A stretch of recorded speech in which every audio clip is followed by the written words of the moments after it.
Assalamualaikum dan salam sejahtera kepada Dr. Nur Yohanis dan kepada seluruh penonton video projek SSR Kumpulan 4. Nama kempen yang diadakan oleh kumpulan kami ialah Gaya Hidup Sihat.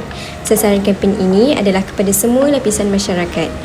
Tujuan kempen ini juga supaya semua rakyat Malaysia dapat mengurangkan kadar peratusan rakyat yang obesiti dan juga kadar pengidap penyakit kronik.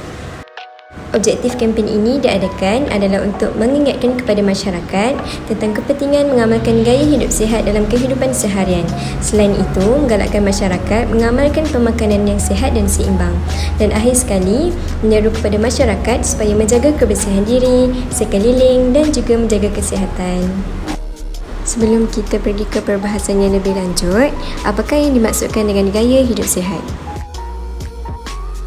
Gaya hidup sihat merupakan satu amalan atau tabiat hidup yang mampu untuk meningkatkan kesihatan diri baik dari segi fizikal, mental, rohani dan jasmani.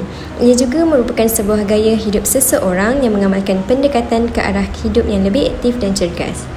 Gaya hidup sihat mampu meningkatkan kualiti kehidupan seseorang dengan lebih baik tanpa diganggu oleh sebarang penyakit dan tekanan perasaan. Secara umumnya, gaya hidup sihat dapat didefinisikan sebagai satu proses atau praktik perubahan yang sihat dengan menuju ke arah kehidupan yang memuaskan termasuk dari aspek menjaga daya seimbang, berolahraga, mengawal tekanan atau stres dan yang paling penting adalah bagi menghindari diri dari terlibat dalam kegiatan yang akan memberikan impak negatif dan berisiko.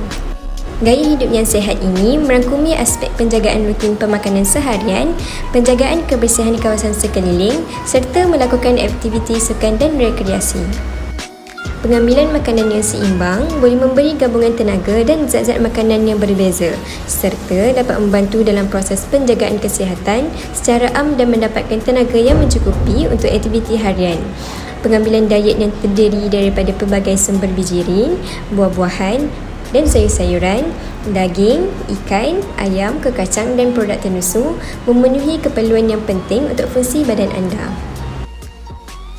Salah satu faktor pada diet yang sihat dan seimbang adalah makan secara sederhana dan hal ini termasuk dengan makan mengikut keperluan tenaga seharian seseorang individu serta mengambil jumlah hidangan yang betul.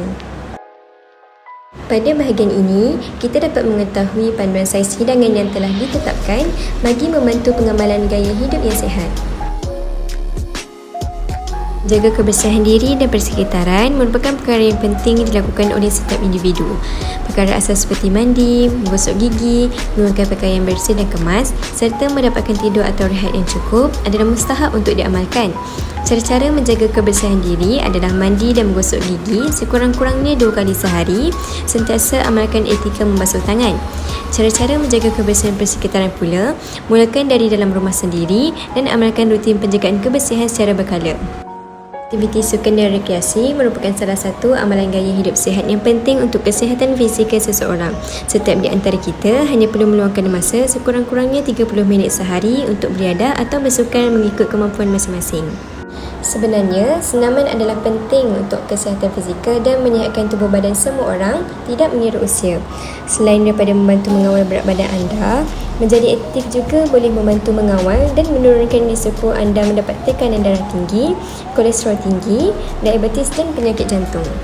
Kelebihan bersukan dan rekreasi adalah dapat membantu individu tersebut membakar kalori dan lemak, mengeluarkan peluh atau toksin dari badan, membina otot yang penting untuk pertumbuhan badan dan akhir sekali dapat meningkatkan imunisasi dan ketahanan diri. Kebaikan yang diperoleh dari segi fizikal ia dapat menghindarkan seseorang daripada sebarang penyakit yang berbahaya serta mempunyai tubuh badan yang sihat. Seterusnya, dari aspek rohani pula, ia dapat melahirkan insan yang berkualiti, mempunyai akhlak yang mulia serta memiliki jiwa yang tenang. Selanjutnya, seseorang individu dapat menghindarkan diri daripada mengalami tekanan fikiran dan dapat mengawal emosi terutamanya ketika sedih atau marah. Akhir sekali, kita mampu untuk mengawal tekanan hidup yang dihadapi secara bijaksana serta mempunyai daya fikiran yang tinggi. Apa yang kita dapat perolehi ialah gaya hidup sihat dalam sesebuah komuniti boleh dicapai dengan jaya sekiranya mereka mengamalkan kehidupan yang sejajar dengan ciri-ciri manusia sihat. Pengamalan gaya hidup sihat tidak hanya tertumpu kepada pemakanan dan senaman setiap hari sahaja, malah ia meliputi fizikal, rohani, emosi dan jasmani. Kementerian Kesihatan perlu mengambil langkah yang proaktif dalam memupuk amalan gaya hidup sihat dalam kalangan masyarakat bagi melahirkan masyarakat Malaysia yang hidup sihat dan cergas. Seronok kan dengan kebaikan yang akan kita peroleh jika mengamalkan gaya hidup yang sihat. Oleh itu, jom kita semua amalkan gaya hidup yang sihat. Sekian, terima kasih.